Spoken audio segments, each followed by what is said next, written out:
Olá, boa noite a todos. Sejam bem-vindos à sala de reunião do Projeto Marajó Infantil e da Biblioteca Hebraica de Juiz de Fora, Minas Gerais. Em parceria hoje com a Universidade Unopar Paulo Brecht, Núcleo de Excelência Marajoara, e também com o Museu Judaico de São Paulo e a revista Brasil Israel, e também a Esterilidade Brasil. Boa noite a todos, e hoje nós temos, eu serei co-entrevistadora, junto com a professora Eva Blay, socióloga, professora emérita da Universidade de São Paulo e ex-senadora da República. A professora Eva é escritora também, escreveu o livro Brasil como Destino, a imigração judaica para São Paulo. Então, gostaria de falar para vocês que hoje o nosso tema é Israel, dos movimentos sionistas à realidade atual. E o nosso convidado é o professor, um momento aqui, o professor André Leist. André Leist é cientista político, diretor executivo das Esterilidades Brasil e doutorando da Universidade de Córdoba, em Ciências Políticas e Sociais, com ênfase no processo de paz palestino-israelense. Graduado no Centro Interdisciplinar Resmira, em Israel, em Governo, Diplomacia e Estratégia, com ênfase em Oriente Médio. É mestre pela mesma instituição em contra-terrorismo e segurança nacional. Foi oficial acadêmico do Departamento de Pesquisa e Operações da Inteligência da Força Aérea de Israel e atuou como pesquisador do Instituto Internacional em Contra-Terrorismo, o ICT, onde realizou pesquisas sobre a influência dos grupos Hezbollah e Al-Qaeda no Brasil. Tem sido fonte de diversos veículos de comunicação de Israel e do Brasil, entre eles Times of Israel, o Channel 2, Revista Veja, Globo News e Folha de São Paulo, CNN Brasil, Jovem Pan, Gazeta do Povo, sobre temas ligados ao Oriente Médio, terrorismo e contra-terrorismo e processo de paz árabe-israelense e segurança nacional. Atua como professor e palestrante em instituições públicas e privadas do Brasil, como Universidade de Brasília, Casa do Saber e Instituto Federal do Rio Grande do Norte, FGV, UFBC, UFABC, UFV, São Judas Tadeu, São Paulo, entre outras. Professor André Leist, seja bem-vindo à nossa live, à nossa entrevista. É uma honra tê-lo aqui conosco. Obrigada imensamente por ter aceitado o nosso convite. Obrigado a todos. Obrigado a vocês pelo convite. É um prazer estar aqui com vocês. Obrigada também. Então, vou passar a vez para a professora Eva Blay, que irá fazer a primeira pergunta. Bom, antes de mais nada, também quero agradecer a oportunidade de conversar com vocês, especialmente todo esse grupo de pessoas que vocês reuniram, todo mundo separadita, várias revistas e aquela região do norte que eu também estudei. E eu estava dizendo para o André que é um prazer conversar com ele aqui, porque eu tenho lido e todas as situações difíceis que a gente vive de vez em quando com relação a Israel, eu me apoio nas suas informações.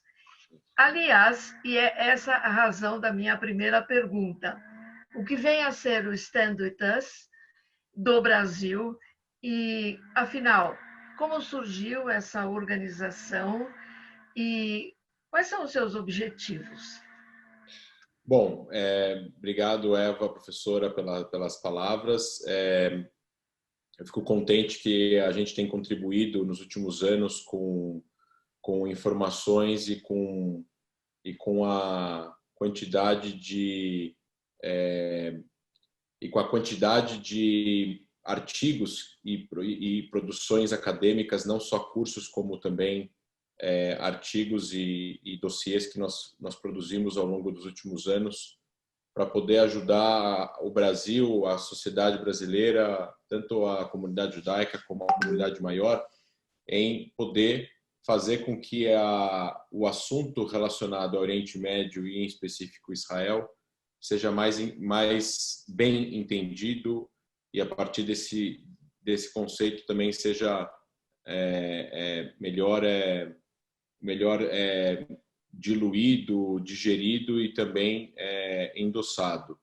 O que a gente vê nos últimos 20 anos é uma tendência, desde os anos 2000, de tentativa de parte de um certo grupo de pessoas, que não é pequeno, de deslegitimar a imagem de Israel. E isso é feito de uma forma muito sofisticada, através de várias ferramentas e muitas vezes dá certo. O que significa dar certo? Significa que muitas pessoas leigas, desconectadas com esse tema, que não dão uma certa importância para isso, acabam caindo num balde que está lotado de informações deturpadas, exageradas, selecionadas, ora falsas, mentiras. E as pessoas que nutrem essas informações, às vezes, são professores, são mídias extremamente prestigiadas, jornalistas conhecidos, acadêmicos do mundo, que acabam, por um motivo ou outro, através da sua plataforma legítima, usando ela para poder deslegitimar o país. Isso é o que a gente chama de desinformação. E nos últimos 20 anos isso começou a crescer cada vez mais por causa da era da internet, que começa nos anos 2000, 2001. O Stand With Us nasce em 2001 nos Estados Unidos, justamente nesse momento. Também era o momento da segunda intifada em Israel, quando ônibus e cafés e bares e discotecas explodiam com os atentados terroristas perpetuados por terroristas palestinos, matando civis. E Israel respondeu a essa intifada de forma diferente do que respondeu da primeira. Da primeira foi mais um levante popular desorganizado. E Israel respondeu com uma força, o exército servia como uma força policial. Na segunda intifada foi diferente. Israel usou a força aérea, aplicou políticas de guerra, foi mais conflituoso, porque já existia uma autoridade palestina e tudo mais. Então, as cenas que se via eram cenas mais calamitosas, principalmente vindo do lado palestino. Afinal de contas, Israel tem mais força e, afinal de contas, o jornalista vai procurar, muitas vezes, a foto que mais vai fazer aquela imagem na capa do jornal. E muitas fotos se tornaram símbolos. E política, a gente sabe que são símbolos, agendas e narrativas, né? Política não tem lógica. Então, no momento que existe a transição de cada vez mais a polarização na política mundial e cada vez mais isso se torna uma agenda de vários países, inclusive do Brasil nas últimas eleições presidenciais, o tema Israel vai ser um tema que vai ser trazido em vários locais para debate, como se fosse um debate entre de que lado você está. O Stand With Us, ele traz uma experiência de entendimento profundo sobre temas relacionados ao Oriente Médio para se pensar fora do padrão comum que se traz, que a mídia traz, ou que boa parte da academia, pelo menos no Brasil, traz, que é um pensamento mais neutro, é um pensamento que vai trazer os valores reais de direitos humanos. Isso significa que não adianta uma pessoa que é pró-direitos humanos no Brasil ser a favor da ditadura iraniana, não é coerente. Se você é pró-direitos humanos, você precisa ser pró o país, pelo menos, que tenta mais haver direitos humanos no Oriente Médio, que no final das contas é Israel. Então, o que nós fazemos o Stand With Us é uma organização educacional, que ela quer educar. Mas ela quer educar não porque ela quer melhorar só a imagem de Israel, ela acha que ela não quer melhorar algo que está ruim. Eu acho que o que nós buscamos é justiça. É certo dizer que Israel não é perfeito e também é certo dizer que Israel não é o maior violador de direitos humanos do mundo.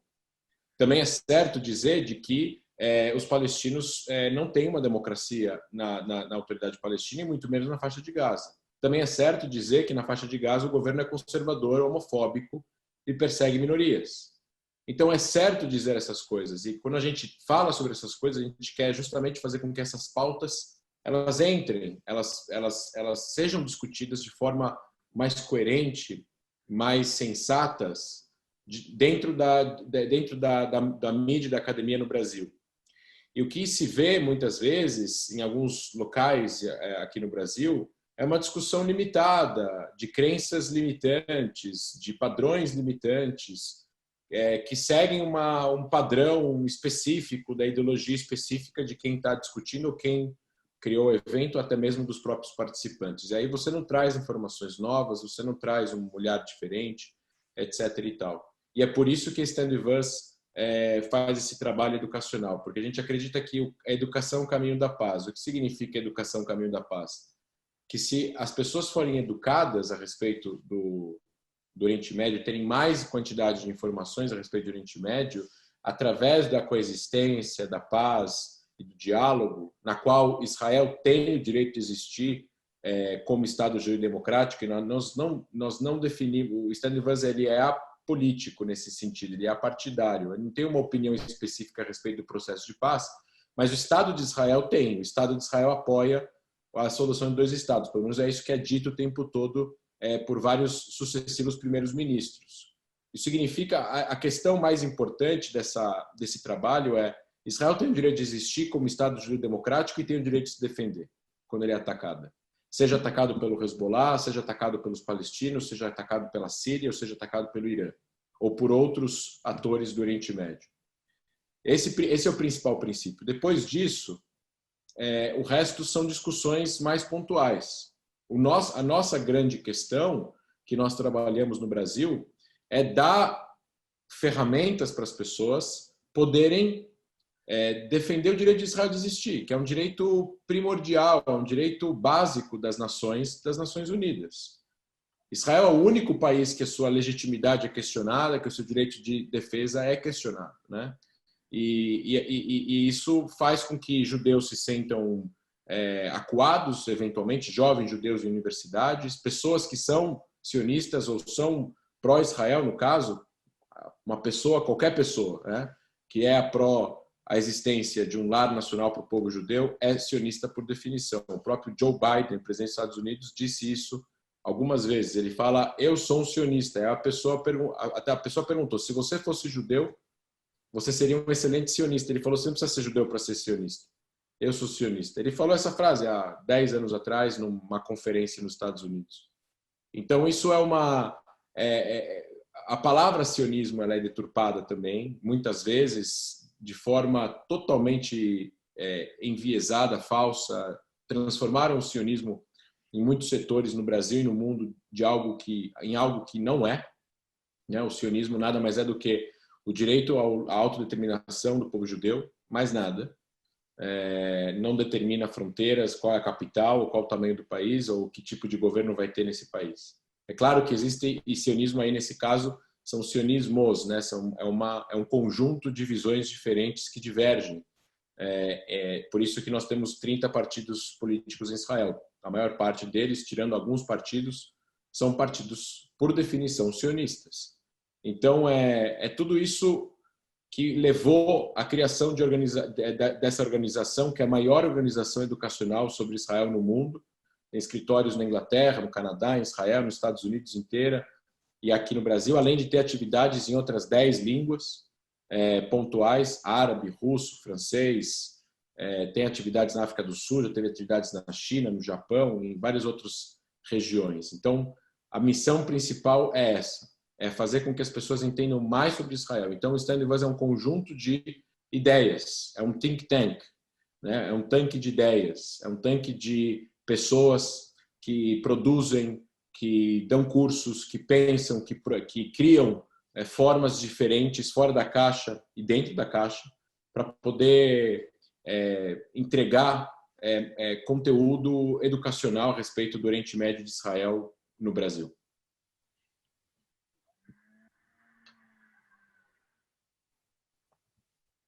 Professora, a gente não escuta você.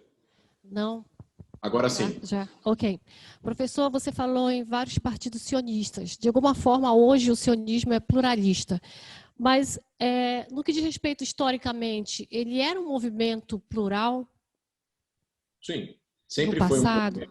Sempre foi um movimento plural, sempre foi um movimento, na verdade, a Organização Sionista Mundial, o Zionist World Organization, ela, quando foi criada e quando teve as primeiras votações, né, lá atrás, nos primeiros, segundo e terceiro congresso sionista da Europa, estou falando da época de Herzl, 1897, e assim por diante, o movimento nacional sionista,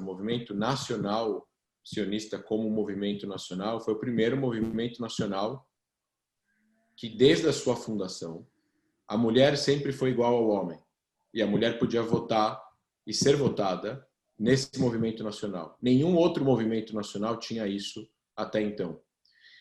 O movimento sionista tem várias linhas. As linhas que seguiram depois do primeiro e da segunda e da terceira aliá e as imigrações a Israel são linhas trabalhistas, linhas liberais, não religiosas, que é o que a gente poderia entender de direita daquela época, as linhas trabalhistas, o que a gente poderia entender de esquerda naquela época, socialistas, comunistas, a criação do kibbutz.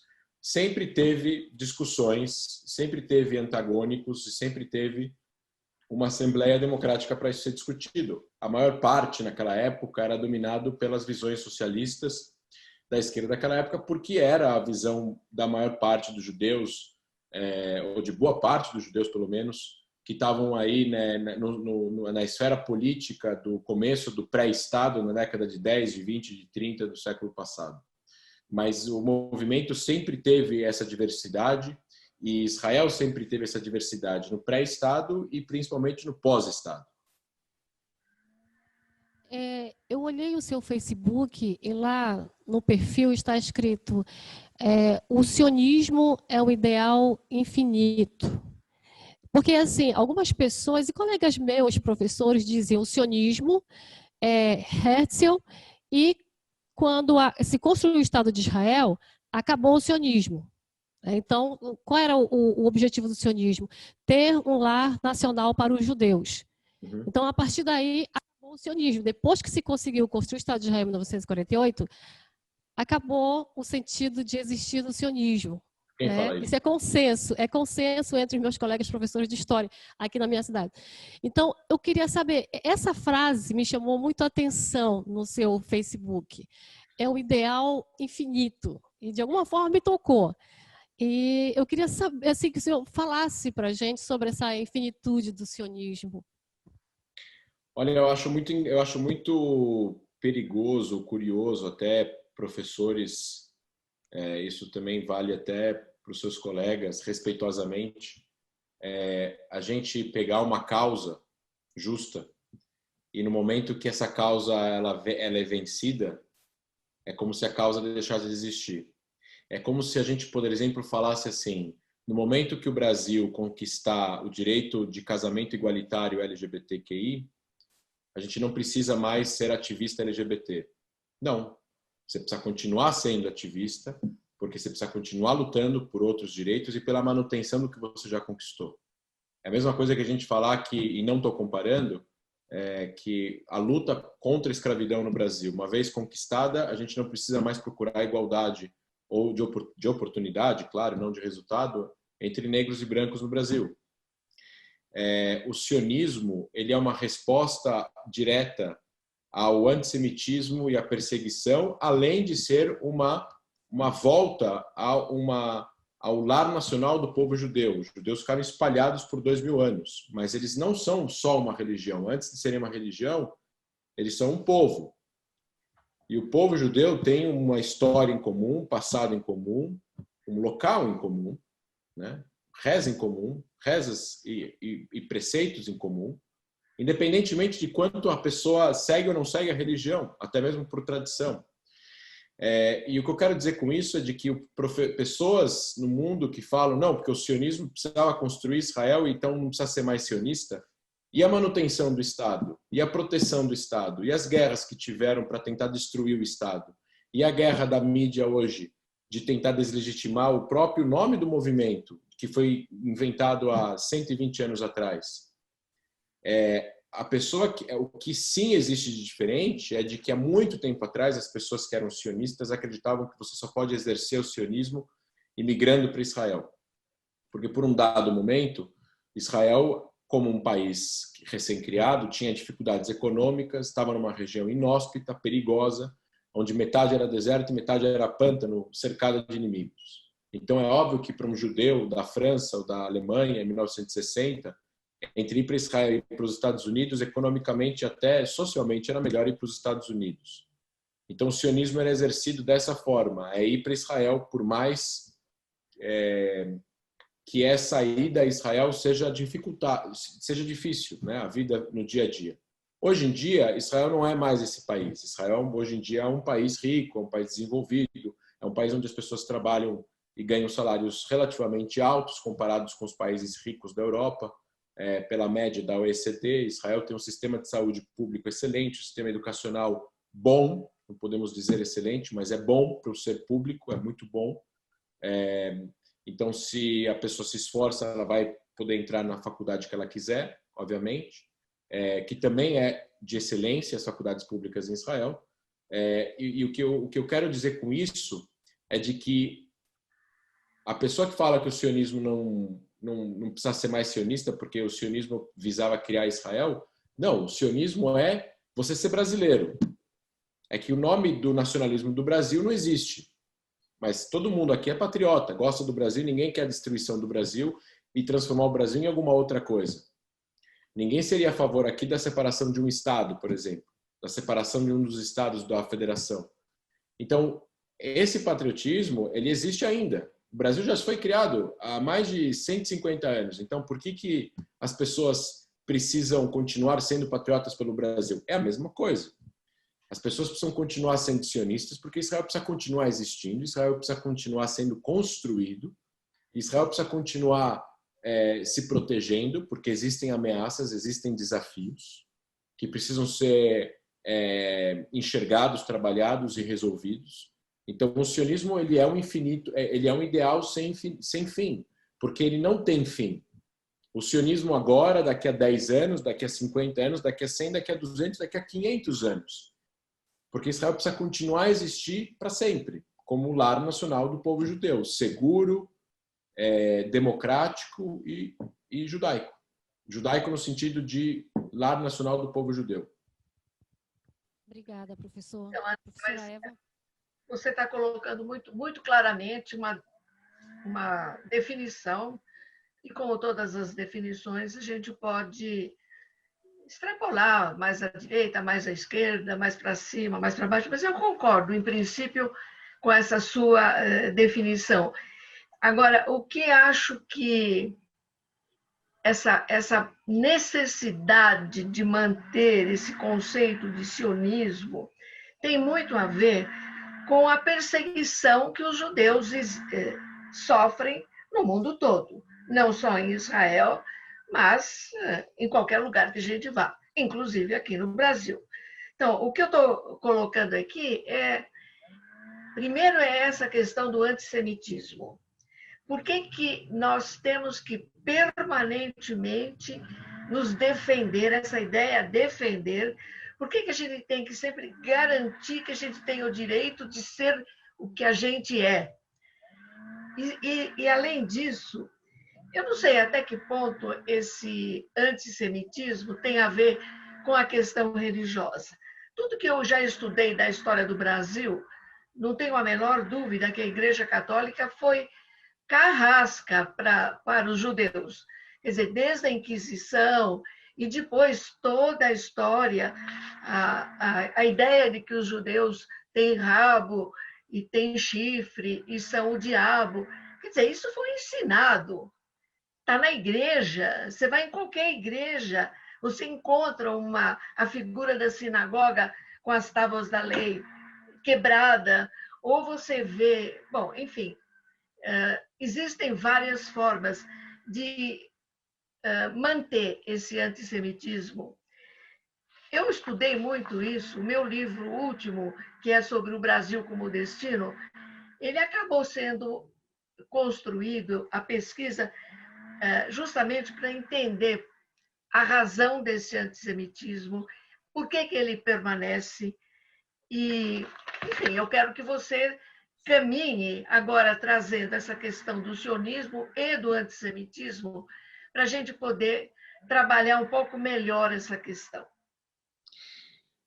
Olha, professora, é muito interessante. Eu entendo o que a senhora coloca a respeito dessa manutenção, dessa proteção. Eu acredito que isso está baseado em uma tradição histórica do povo judeu. Tem um livro interessante chamado Impasse 67, Impasse 1967, do Micha Goodman, que fala a respeito do legado da Guerra dos 6 Dias, né? A presença de Israel em territórios conquistados que não foram anexados pelo Estado de Israel nunca, e que seguem aí no impasse entre Israel e os palestinos. E ele divaga a respeito da sensação que os palestinos sentem em relação aos israelenses e que os israelenses sentem em relação aos palestinos.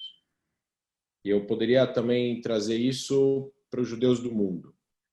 Então ele diz o seguinte, ele diz que os palestinos veem os israelenses como colonizadores europeus. Porque existe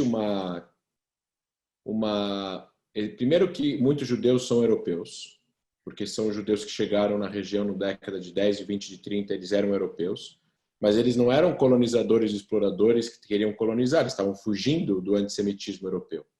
Só que existe algo maior que isso, existe uma sensação que foi minimizada ao israelense, porque ele era o ator principal nesse problema que surgiu com a criação de Israel para os palestinos, para os árabes. Só que existe um ranço do Oriente com o Ocidente.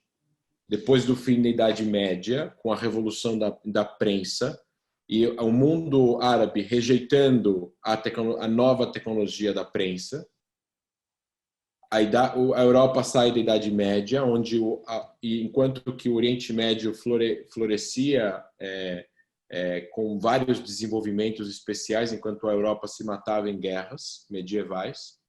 E no momento que a Europa sai da Idade Média e vai para a Idade Moderna e ultrapassa o Oriente em desenvolvimento, e aí depois disso, com as navegações, passa a conquistá-lo, existe uma grande sensação de humilhação dos árabes em relação aos europeus. Mas essa sensação que os árabes têm de humilhação em relação aos europeus não é só nessa região. Existe uma sensação de humilhação dos egípcios em relação aos ingleses, dos argelianos em relação aos franceses, dos marroquinos em relação aos espanhóis.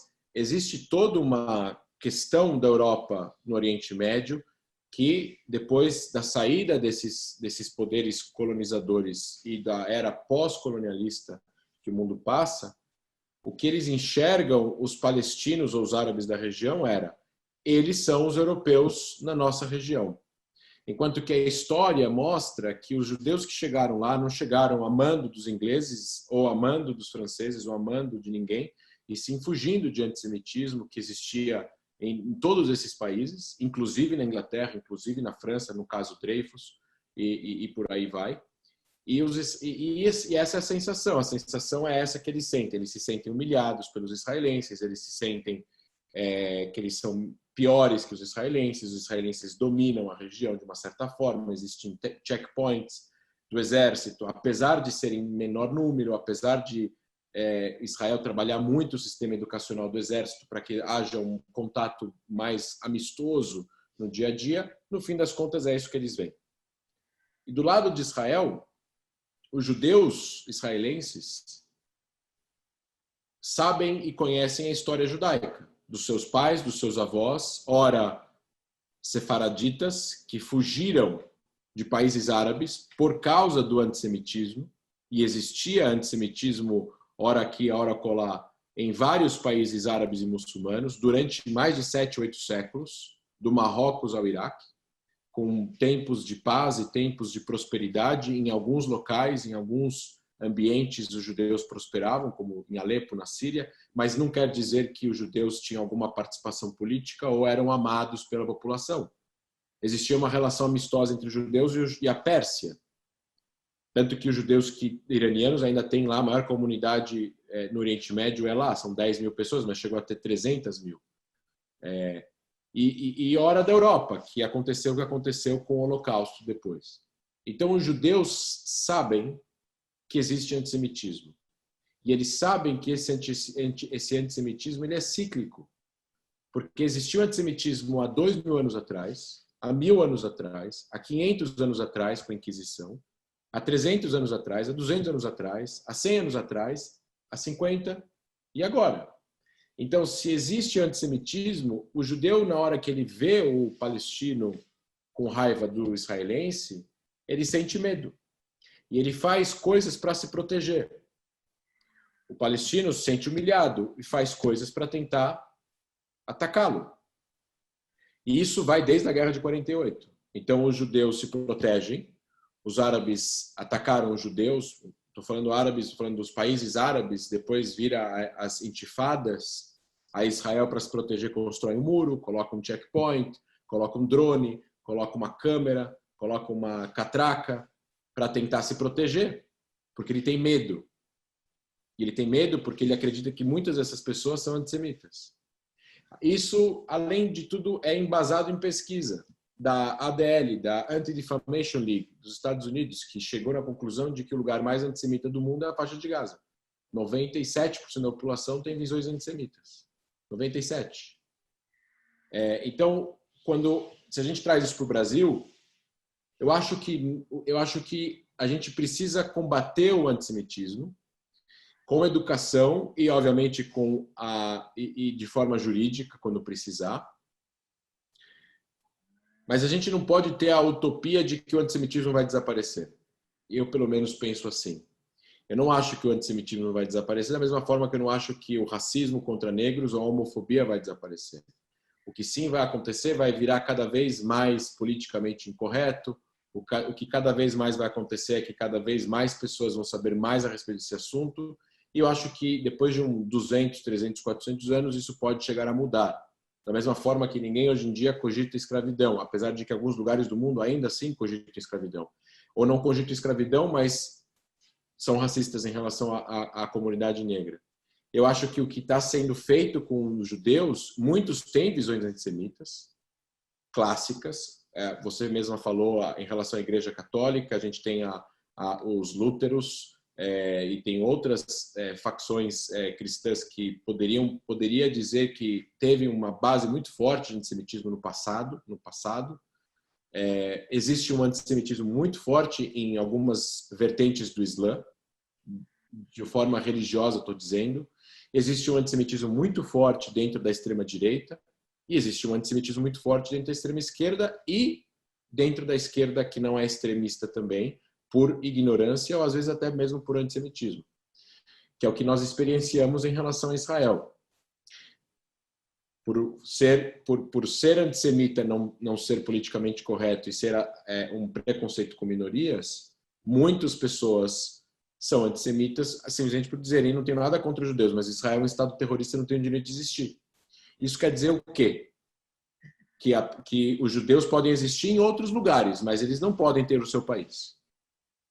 Em outras palavras, na minha definição, e na definição, na verdade, que não é minha, na definição que eu adotei, que é a definição do International Holocaust Remember Alliance, que é a definição internacional de definição do antissemitismo contemporâneo, rejeitar a existência do Estado de Israel, comparar Israel como Estado terrorista, nazismo, fascismo, é antissemitismo, porque você está tentando demonizar o único lar nacional do povo judeu, quando você não demoniza nenhum outro Estado que existe por aí, que a gente nem sabe como ele se criou, mas com certeza existem estados dos 194 países do mundo que são estados de famílias, que são teocracias totalitárias, religiosas, etc. e tal, que A própria Arábia Saudita é o território inteiro da família real, não tem propriedade privada dos cidadãos, né? É uma concessão.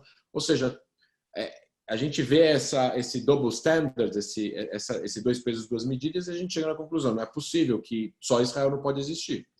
Então, isso é o antissemitismo contemporâneo de parte dessas pessoas.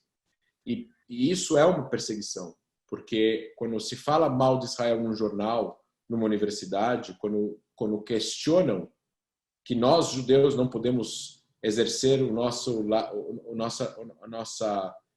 amor ao lar nacional do povo judeu, ou até mesmo a defesa que a Iria, ou que você, ou que eu, ou que outros fazem pela simplesmente existência e o direito de defesa do Estado judeu, do Estado de Israel, é dizer o seguinte: você está sendo assaltado e você não tem o direito de reagir e nem chamar a polícia. Então, isso, na minha opinião, é uma forma de antissemitismo contemporâneo, e isso faz com que as pessoas fiquem na defensiva hoje em dia, principalmente por causa desse tipo de fenômeno que a gente tem visto nos últimos 20, 30 anos. Estou de acordo com você, mas você deu uma linda explicação, bem geral. Agora, a gente que tem que viver no cotidiano, né, desse antissemitismo no dia a dia, a coisa fica um pouquinho mais complicada. Mas eu acho que a Iria queria falar alguma coisa. Estão me ouvindo? Está bem? Sim. O microfone? O professor falou no antissemitismo mais contemporâneo.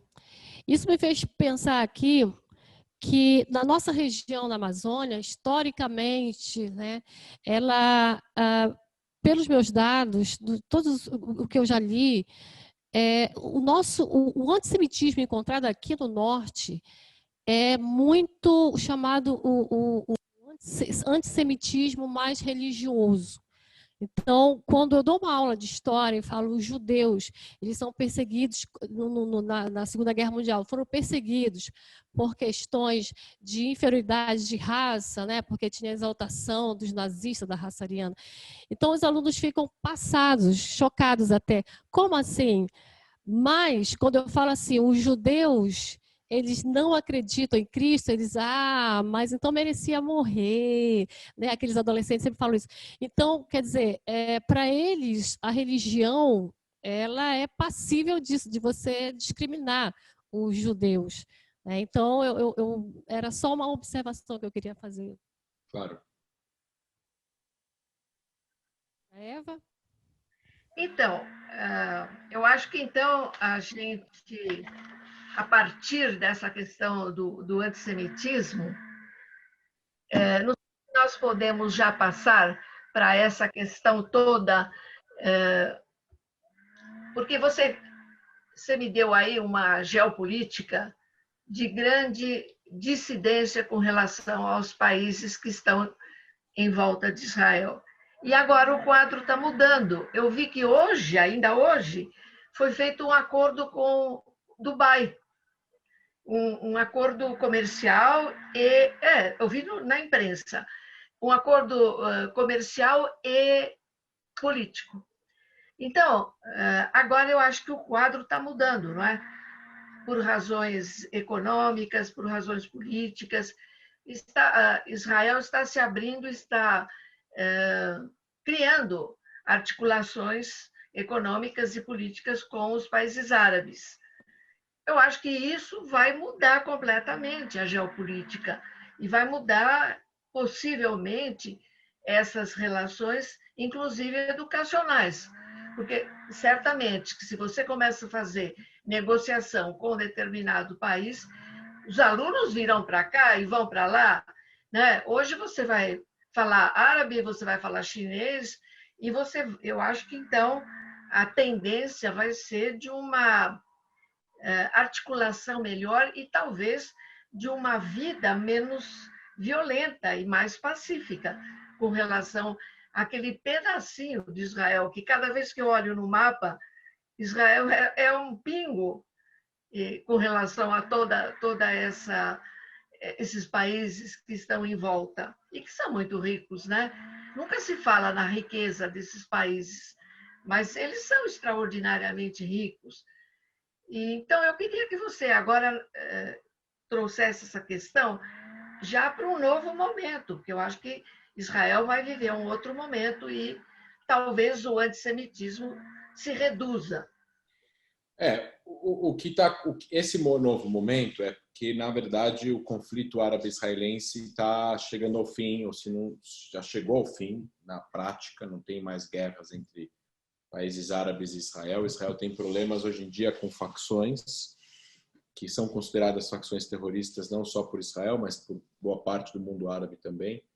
Então, Israel tem um problema com o Hamas, na faixa de Gaza, tem um conflito político a ser resolvido com a autoridade palestina, né? Tem uma divergência de ideias em relação a como chegar a um resultado que seja minimamente aceitável politicamente e ideologicamente para os dois, para que haja uma solução de dois estados, mas isso não tem nada a ver com o conflito que Israel tem com Hamas. Existe toda uma narrativa foi criada em cima da OLP, né, de que Israel nunca vai ser aceito como Estado Lar Nacional do Povo Judeu, porque é abrir mão do território que eles acreditavam ser Palestina ou parte da Palestina. Então existe aqui um processo a ser demorado, na minha opinião, que vai ter que acontecer entre as lideranças palestinas, as duas regiões da Cisjordânia e Gaza, educacionalmente, socialmente, economicamente. Isso vai demorar muito tempo, porque não vai ser de um dia para a noite que você vai conseguir fazer um acordo de paz, ter dois estados, os palestinos visitam Israel, os israelenses visitam a Palestina e está tudo bem. É bem difícil, existe muito rancor, existe muita morte envolvida e medo e humilhação dos dois lados. Um se sente humilhado, um se sente com medo. Agora, tirando esse conflito, Israel tem um problema com o Líbano por causa do Hezbollah. Se não fosse o Hezbollah, não teria problema nenhum com o Líbano. Israel tem um problema com a Síria. Israel ocupa um território sírio que Israel reconhece como seu. Hoje, Estados Unidos reconhece como sendo israelense. Israel está há mais tempo com o Golan do que os sírios ficaram com o Golan. E não vai ter nenhum governo de Israel que vai devolver o Golan para os sírios. Nem agora, nem daqui a 20 anos. Os sírios não aceitam nem negociar com Israel em nome do Golan. Ou seja, primeiro é sair do Golan, depois a gente conversa. Então, só para esclarecer, essa região é onde está a Universidade de Jerusalém, lá em cima, não é? Não, Golan é na fronteira com o Líbano e com a Síria, é lá no norte do país. Mas situa, então, isso. É no norte do país, é no final do país, na fronteira entre Israel, Líbano e Síria. Israel tem um planalto do tamanho da cidade de São Paulo que conquistou dos sírios na Guerra dos 6 Dias, que era usado para atirar em camponeses israelenses que moravam na parte de baixo, do lado colado no Mar da Galileia, para quem está nos assistindo, do lado colado no Mar da Galileia, no Kinneret. E Israel tem um problema com esse eixo. Existe um eixo: Hamas, Hezbollah, Síria, Irã. O Irã é o país que mais sustenta e apoia o terrorismo no mundo.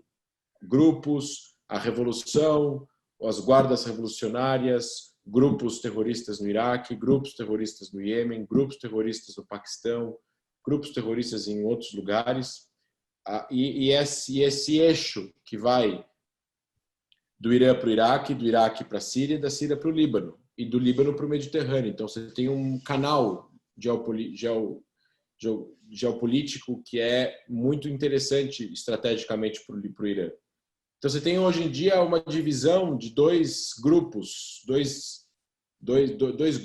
de interesse no Oriente Médio. Aqueles que são pró-Israel, Estados Unidos, Ocidente, economia, capitalismo, ou meio que um capitalismo, seja ele mais social ou não, mas com economia aberta, etc., etc. E você tem um eixo Irã, Síria, Hezbollah, Hamas, os Houthis, as outras brigadas revolucionárias do Iraque e por aí vai. E isso está se dividindo. A maior parte dos países são pró-Ocidente. O problema dos palestinos é quem eles vão agora, eles vão se colocar no lugar de que lugar? Eles vão colocar do lado daqui ou vão se colocar do lado de lá? historicamente, os palestinos têm história de apoiarem o lado errado. Eles apoiaram Hitler, eles apoiaram a União Soviética, foram agentes da KGB, muitos palestinos, inclusive o próprio presidente da Autoridade Palestina, Mahmoud Abbas, foi agente da KGB. A KGB bancava atentados terroristas do Setembro Negro e do Fatah e da OLP. Depois que a União Soviética acaba e colapsa, aí você tem Oslo, os acordos de Oslo, a Autoridade Nacional Palestina, mas eles ficam do lado do Iraque na Guerra do Iraque em 91, ficam do lado do Iraque em 2003, e isso faz com que o mundo ocidental veja os palestinos tipo, de que lado vocês estão, né? Vocês estão do lado de criar alguma parceria aqui com Israel, vocês estão do lado do inimigo, dos países, dos piores países do mundo, né? Dos países mais agressivos, que têm as pessoas mais malucas como comandantes de Estado, etc. e tal. Então, essa nova guinada que o Oriente Médio está tomando agora, que ainda vai ter novos frutos, na minha opinião, no futuro próximo, mostra a força que Israel criou nos últimos 72 anos, politicamente, economicamente, militarmente, que faz com que esses países querem ter relação com Israel. Porque Israel é uma potência hoje. Uma economia forte, um exército forte, uma série de tecnologias que esses países precisam. Outra coisa, esses países não são todos ricos. A Arábia Saudita é rica, os Emirados Árabes são ricos, o Kuwait é rico, o Golfo, né? O Catar é rico. Acabou. E Oman um pouco, talvez um pouco menos que todos esses, mas também é rico. O resto são países pobres. O Líbano não é rico, a Síria não é rica, a Jordânia não é rica, o Iêmen não é rico, os países do norte da África não são ricos, são países subdesenvolvidos. Talvez o Marrocos tenha um pouco mais de recursos, mas são países subdesenvolvidos, não tem riqueza que nem tem nos Emirados, no Catar e no Bahrein, porque são populações muito pequenas. Os Emirados têm 1 milhão de habitantes locais, né? O Catar tem 300 mil, o Kuwait também tem 500 mil, ou seja, é muito pequeno para poder mensurar. A Arábia Saudita tem 33 milhões, mas ainda assim, para o tamanho do território, é um país com uma população pequena. O Egito tem 90 milhões e é metade do tamanho, até menor ainda, que a Arábia Saudita. Então, o que vai gerar agora vai ser uma corrida para que esses países comecem cada vez mais a se ter uma relação com Israel. Isso é bom também pelo seguinte, Eva, o processo de paz pode ser ajudado por causa disso. Porque quanto mais países árabes estiverem do lado de Israel como parceiros econômicos, e ao mesmo tempo eles não estão abandonando os palestinos, da mesma forma que os Estados Unidos negocia com um monte de país árabe e com os palestinos, se encontra com os palestinos e não abandonaram Israel por causa disso. Isso vai trazer um quarto elemento para a mesa de negociação, que sempre foi Estados Unidos, Israel e os palestinos. Os palestinos desconfiam dos Estados Unidos porque os Estados Unidos são pró-Israel.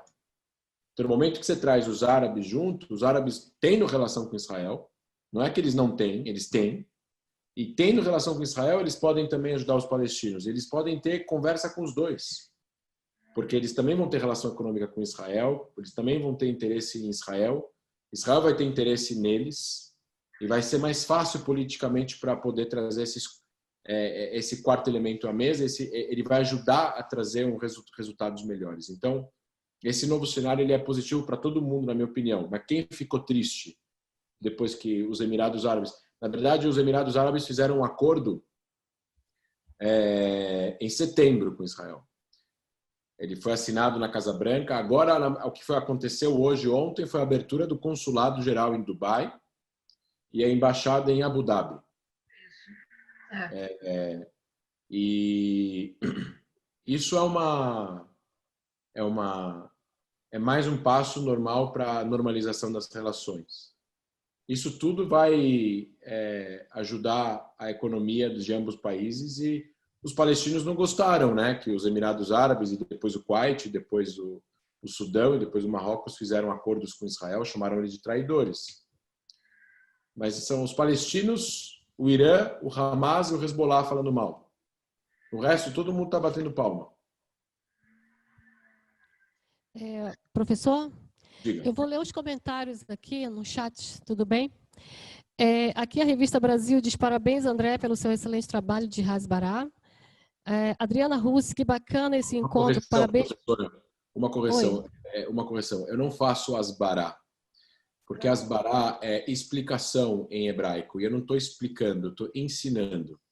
Eu não gosto da palavra asbará. Asbará é uma palavra da década de 80, com todo respeito também. Eu entendo quando as pessoas falam isso, mas eu sempre corrijo. A gente trabalha com educação, eu não faço asbará. Eu faço educação e advocacy, quando precisa em Brasília, com políticos. Mas eu não faço asbará. Desculpe. Ok, então, tudo bem. Que bacana esse encontro, parabéns pela iniciativa. O antisionismo é a nova forma do antissemitismo, já dizia Jonathan Sachs. O Washington Londres, Trigger diz, o Golã é ponto estratégico, norte de Israel. O Washington Londres, a Biblioteca Hebraica de Juiz de Fora, parabeniza os palestrantes e a organização e agradece a todos que participaram conosco. Professor, eu vou ler algumas perguntas que estão no chat para você, porque você precisa sair, né, às 9h15, não é isso? Eu tinha dito que eu tinha 1h15, 1h20 para o evento. Certo, então eu vou ler algumas perguntas aqui para você. Qual é o futuro da relação entre Israel e Estados Unidos no governo Biden? É possível pensar que a relação entre os dois países vão ficar mais fria em relação ao período do governo Biden? Não acredito que vai ficar mais fria. O presidente Trump foi muito próximo de Israel por N motivos. Ao mesmo tempo, existiu uma crescente de ondas de antissemitismo nos Estados Unidos por N polêmicas que foram criadas também por ele, que acabava fazendo com que os antissemitas de extrema-direita saíssem da toca e falassem ou fizessem coisas. Também existem ataques antissemitas vindo da extrema-esquerda nos Estados Unidos, de vários protestos de anarquistas e outros grupos ao longo do último ano, que também têm algumas questões antissemitas aqui, alguns sinais de antissemitismo. Eu acho que o Biden é um político das antigas dos Estados Unidos. Ele tem 78 anos. Ele acho que é o presidente mais velho a assumir a presidência dos Estados Unidos, se não me engano. Ele sempre foi um amigo de Israel, na minha opinião. Teve aí os seus tropeços, mas como democrata ele sempre foi muito firme em relação a Israel. Ele e a Kamala Harris acho que votou contra uma resolução que Obama ia aprovar, a resolução de 2016, que ele se absteve no Conselho de Segurança da ONU, que condenava os assentamentos, e a Kamala Harris foi contra. Então tem várias frases e várias declarações dela e dele que mostram que eles são próximos de Israel. Você não vai deixar de ser amigo de Israel se você não concorda com uma política ou outra de Israel. Você não precisa ser um presidente que ou você reconhece o Golã, Jerusalém, anexasse a Jordânia inteira, senão você não é amigo de Israel. Eu não concordo com isso. Eu acho que ser amigo de Israel é apoiar a existência de Israel e apoiar Israel de se defender e ajudar Israel. Os Estados Unidos têm um papel muito importante nisso, que é a ajuda em crédito na indústria militar americana que Israel tem todos os anos, assim como outros 60 países também têm. Mas Israel é o que mais tem. Isso é uma coisa muito importante. A mediação que os Estados Unidos podem dar no Oriente Médio e com os palestinos, isso é muito importante. O apoio moral e no Conselho de Segurança que os Estados Unidos dá a Israel, para Israel poder se defender de terrorismo, preventivamente inclusive. Isso é muito importante. Eu acho que essas coisas vão estar contempladas. Vai ter que prestar atenção o que os Estados Unidos vão fazer em relação ao programa nuclear iraniano e o programa de mísseis intercontinentais balísticos iranianos. Isso é super importante para a defesa nacional israelense a longo prazo, porque são mísseis de 40 metros de altura, que você pode colocar um ogivo nuclear na ponta. Esses mísseis saem da atmosfera e voltam a entrar na atmosfera e podem atingir qualquer lugar de Israel e qualquer lugar da Europa também. Então, isso é essencialmente importante, porque um regime como o regime dos ayatollahs, munidos desse tipo de arma, vai perpetuar esse regime por muito tempo, até essas armas se tornarem obsoletas, e o que vai demorar muito tempo. Então, isso é muito importante. O Irã, o governo iraniano, o regime iraniano é um regime que mente por definição. Porque eles atribuem a mentira na religião e na interpretação deles da religião. Então, mentir é permitido, inclusive para a comunidade internacional, para atingir os objetivos que eles querem atingir.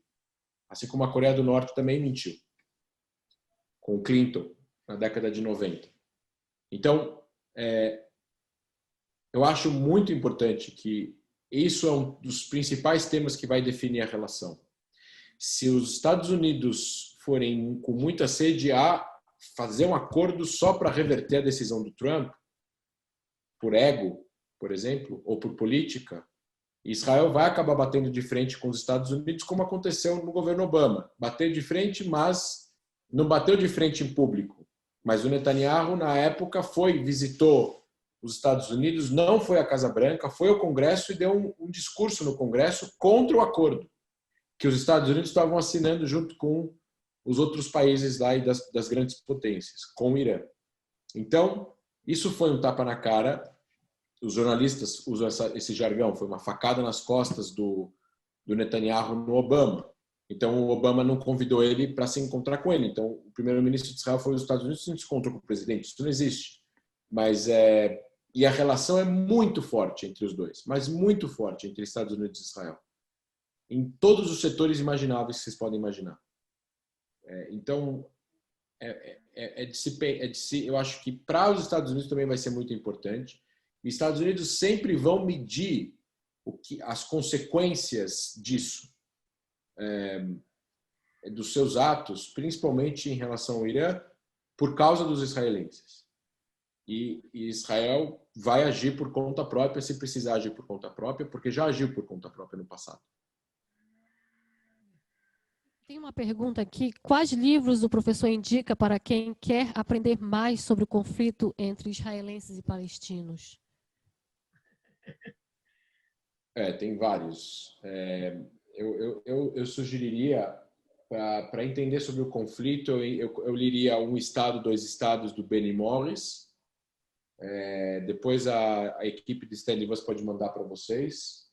Eu mandaria também o Impasse 67, do Micha Goodman, que é um livro que explica a entrada, estar ou não estar na Cisjordânia e Gaza. E A Indústria de Mentiras, do Ben-Dror Emini. Eu acho que esses 3 livros eles ajudam para entender bastante o conflito entre israelenses e palestinos, porque são livros mais novos, senão a gente fica muito nos livros mais antigos. O Impasse 67 é de agora, o Indústria da Mentira tem 6 anos, No Estado dos Estados também deve ter mais que 10 anos. Esses são 3 livros importantes para entender o conflito. Certo. Obrigada, professor. Professora Eva. E acrescentar, mas assim, completamente fora dessa ideia de a gente aprofundar através da literatura, eu tenho visto muitos filmes recentes sobre a situação israelense e estou muito impressionada, principalmente com a atitude dos jovens religiosos que entram para o exército, ou o contrário, jovens que se tornam religiosos. E aí isso, bom, eu acho que como eu sou de uma geração, como dizia aqui o título do nosso evento, eu ainda tinha uma visão utópica, claro, com relação a Israel, a criação do Estado de Israel, o sionismo, mas ainda esse sionismo romântico, né? Bom, mas isso posto, eu queria só acrescentar essa questão dos filmes, porque justamente para deixar bem atualizado uma situação nova, está tudo novo. As coisas estão mudando muito lá e aqui. E eu acho que vale a pena a gente avançar nisso. E por causa disso, Eu também acho que seria interessante nós falarmos sobre a situação da mulher. A mulher em Israel. Eu estive em Bror Heil, 200 anos atrás, eu era muito jovem, detestei, eu não gosto de vida no campo, eu não gosto de atividades rurais, e Bror Heil estava começando, então era um horror, uma lama só, mas tudo bem, né? Então a gente vai, aprende essas coisas, mas já naquela época eu fiquei muito impressionada pelo seguinte: quem é que ficava na lavanderia cuidando da roupa de todo mundo? Eram as mulheres. Eu, como sou uma feminista, que nasci feminista, já naquela época eu falei, mas o que essas mulheres estão fazendo aqui? Eu sei que as mulheres iam para o exército, que as mulheres trabalhavam, que iam para a agricultura, faziam tudo, não tenho a menor dúvida. Mas, na hora de dividir as tarefas, já naquela época, eu via que isso não era assim. Quer dizer, era mais ou menos tradicional.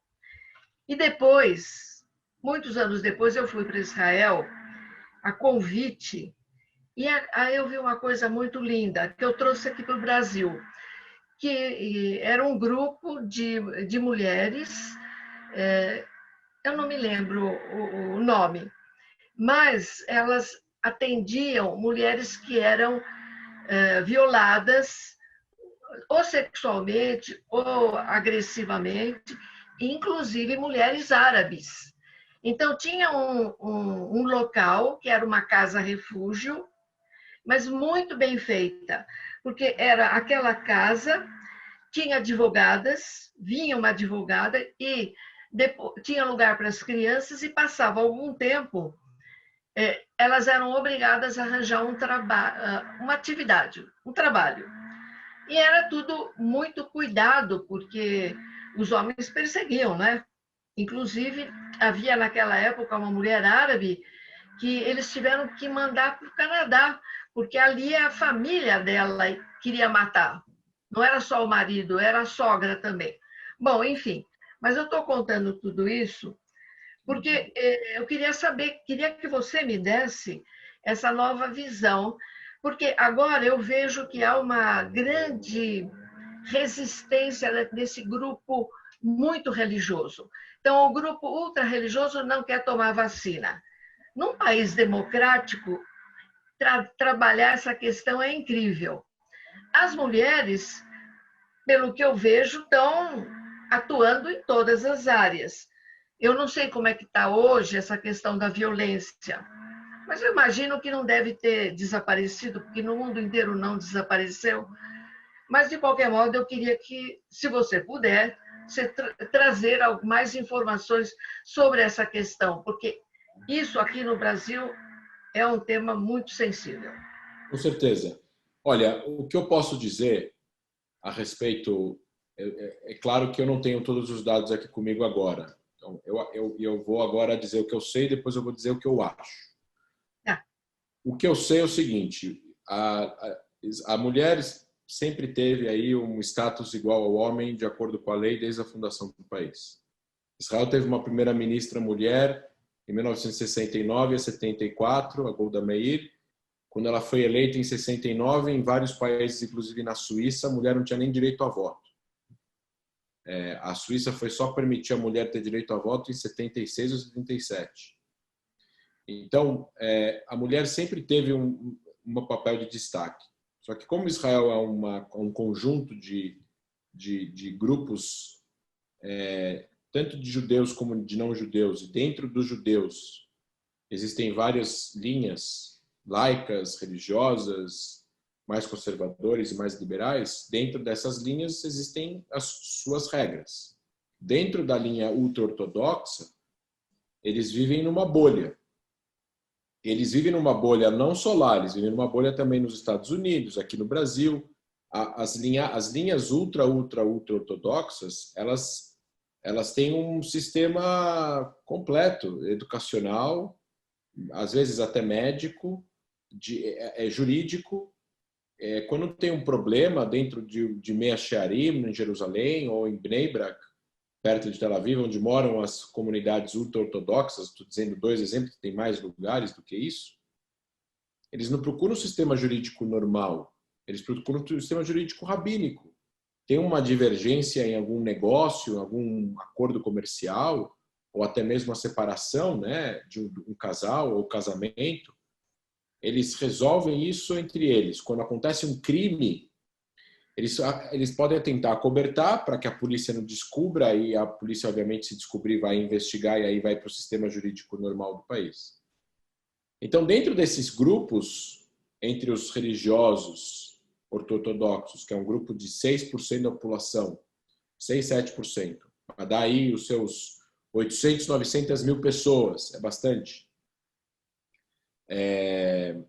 E dentro da comunidade árabe israelense, e não toda a comunidade árabe, ela também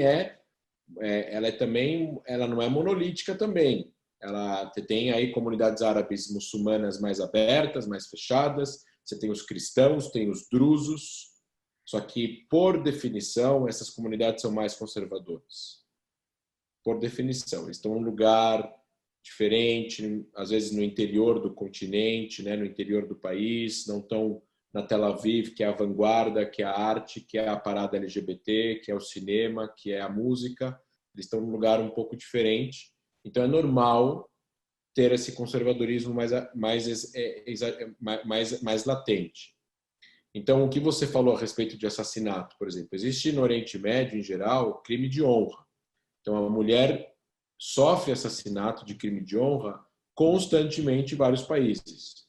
E o crime de honra é o pai, ou o irmão, ou o marido, ou o filho, alguém conduzir um crime de honra, que é assassinar uma mulher, que pode ser por vários motivos, para salvar a honra da família. E isso, quando é feito, não é reportado, porque quem faz é a própria família. Então, existe um combate muito grande da polícia de Israel para combater o crime de honra. Ele já foi pior, hoje é menor, mas ainda existe. Mulher, Israel sempre teve problemas, assim, nada comparado com o Brasil. Todo país tem problemas. Israel também tem problemas. A Noruega também tem problemas. A Suécia também tem problemas. Então, Israel tem problemas. Já teve estupros, assassinatos, crime, feminicídio, etc, etc, etc. O que está sendo feito constantemente é que, primeiro, Israel tem um sistema policial e jurídico bom, forte. O Estado de Direito é muito forte em Israel. E tem muitas ONGs israelenses que ajudam justamente essas populações a você ter denúncias para que essas ONGs possam proteger essas pessoas.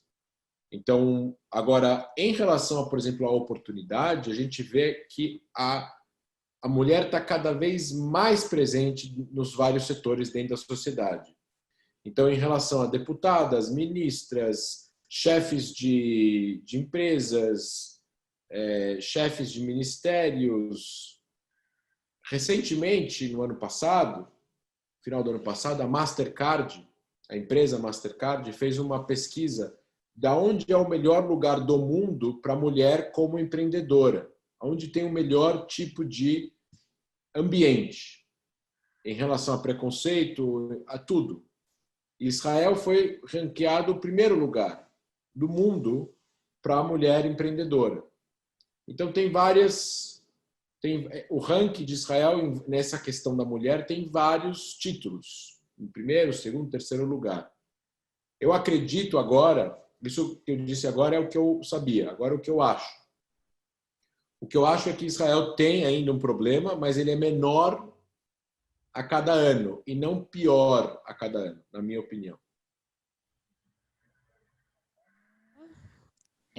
Temos uma pergunta aqui de Alonso Progênio. Parabéns pela palestra, professor. Eu gostaria de lhe provocar um pouco. Como o senhor explica o crescimento exponencial do território israelense com as guerras, desde a partilha de 1948 até os dias atuais? Eu vou discordar. Como é que ele chama? Desculpa. Alonso, professor de geografia, aqui de Breves. quando a gente fala de exponencial, a gente está falando no mínimo do expoente 2, né?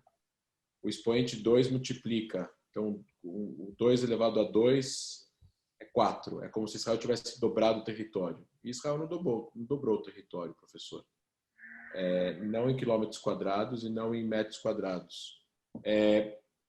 Assim, a gente não tem tempo agora de fazer um apanhado histórico, mas assim, a partilha da Palestina, ela não era o território de Israel, ela foi uma proposta que nunca foi aceita pelos árabes. Essa é a partilha. Aquele território, ele foi desenhado num mapa de papel e dado as duas partes na ONU em 47, para os judeus e para os árabes. Os árabes falaram não, não só os palestinos, mas toda a Liga Árabe falou não, e os judeus falaram sim. A partir daí começou uma guerra civil, que culminou com a saída dos ingleses em 15 de maio de 48 e 14 de maio às 8 horas da noite Israel declara independência sem determinar fronteiras. E aí teve a guerra de independência, mesmo com os chamados dos israelenses, dos judeus, para que os árabes não atacassem, construíssem um Estado com direitos iguais a todos, baseado no direito civil igual e o status igual a todos. Mesmo assim, teve uma guerra, que estavam envolvidos todos os países em volta de Israel e os árabes de dentro de Israel também. E aí você teve uma conquista de um território um pouco maior do que tinha sido proposto pela ONU. Então, a ONU tinha proposto aí 55% para os judeus e 45% para os árabes da Palestina, sem a Jordânia, que também faz parte da Palestina e já é 78% do território. Então, Israel... na teoria, de acordo com o que os ingleses tinham combinado, é que do leste do Rio Jordão ia ser árabe e do oeste do Rio Jordão ia ser judaico. Isso já não aconteceu. A leste do Rio Jordão se criou a Jordânia, poderia ser criado o Estado da Palestina ali, com o nome Palestina, resolveria o problema, mas foi criado o reinado da Transjordânia, que depois virou o reinado da Jordânia. O que sobrou foi a leste, a oeste do Rio Jordão, que é o território que nós conhecemos no mapa. E esse território é 22% da região da Palestina histórica, né? A Palestina era do Mediterrâneo até a fronteira com o Iraque. Essa é a Palestina histórica, não é até o Rio Jordão. E Israel, ou seja, os judeus queriam um pedaço desse território. E quando teve a Guerra de Independência, Israel conquista um pouco mais o território em relação à proposta da ONU. Mas a proposta não foi aceita pela parte beligerante, então a parte beligerante não podia clamar, reivindicar o que perdeu por ter sido beligerante. Isso em 1948. E a partir daí, Israel continuou no seu território até ter sido atacado em 67 pelo Egito e pela Jordânia na Guerra dos 6 Dias e pela Síria. Então, Israel conquista o Sinai do Egito com Gaza, que era dominada pelo Egito. O Egito não tinha anexado Gaza, então era um território ocupado pelo Egito, era um território que caiu aí no meio de um limbo jurídico. A Cisjordânia, a mesma coisa com a Jordânia, e a Síria ataca Israel pelo norte. Israel conquista 4 territórios. Nessa época, concordo com o exponencial, que você usou na tua pergunta. Israel triplicou o seu tamanho, mas não por causa da Cisjordânia, por causa do Golano, por causa de Gaza, sim por causa do Sinai. Mas Israel não anexou nenhum desses territórios, só foi anexar o Golano em 81. O resto dos territórios jamais foram anexados por Israel. Israel controla as fronteiras da Cisjordânia e 57% do território, 43% quem controla é a autoridade palestina. Israel controla, ela não anexou o seu território. O Estado de Israel oficialmente não considera esses 57% como parte do seu território. A faixa de Gaza, Israel saiu em 2005, controla o espaço aéreo e a fronteira com Israel. O Egito controla a fronteira com o Egito. E o Sinai, que é a grande massa do território que faria a conquista ser exponencial, foi todo devolvido para o Egito no acordo de paz em 79. Então, o único território anexado realmente que Israel pegou para si nessa guerra foi, além da Jerusalém Oriental, que Israel realmente anexa a Jerusalém Oriental, foi o Golano. Agora, como você usou uma palavra de medida, eu preciso te dar os quilômetros quadrados. Israel tem 22 mil quilômetros quadrados. O Golano tem 1.600. que é o tamanho da cidade de São Paulo. Jerusalém, a parte anexada é 30 quilômetros quadrados. Então, em relação à exponencialidade, eu discordo. Israel, sim, aumentou o seu tamanho. Existem motivos geopolíticos para a gente conversar a respeito desse aumento de tamanho, principalmente por causa de guerras que foram ocasionadas, e o poder beligerante foi o outro lado e não Israel. De acordo com a 4ª Convenção de Genebra, um país que ataca outro país e perdeu o território sendo beligerante não tem o direito de reivindicar esse território de volta, até que a paz não seja restabelecida entre os dois em termos e em negociações. O que o país ocupante não pode fazer é transferir população civil para esse território ocupado. A faixa de Gaza e a Cisjordânia, por definição da 4ª Convenção de Genebra, não são territórios ocupados, porque eles não pertenciam a nenhum país quando eles foram conquistados. O Golan é um território ocupado, mas Israel anexou o território antes de transferir população. E aí cai numa discussão jurídica entre o direito de Israel de ter um território que foi usado para atacar o país durante 20 anos ou o direito dos sírios de reaver o território que lhe pertencia antes da guerra que eles ocasionaram. Aí são duas questões jurídicas diferentes entre o Golan sírio, a Cisjordânia e o território de Israel. Espero ter ajudado a entender um pouco mais a respeito dessa salada, porque é uma salada mesmo. Bom, já são 9h15, o professor vai ter que se retirar e eu quero Tem mais agradecer. alguma pergunta? Ainda tem.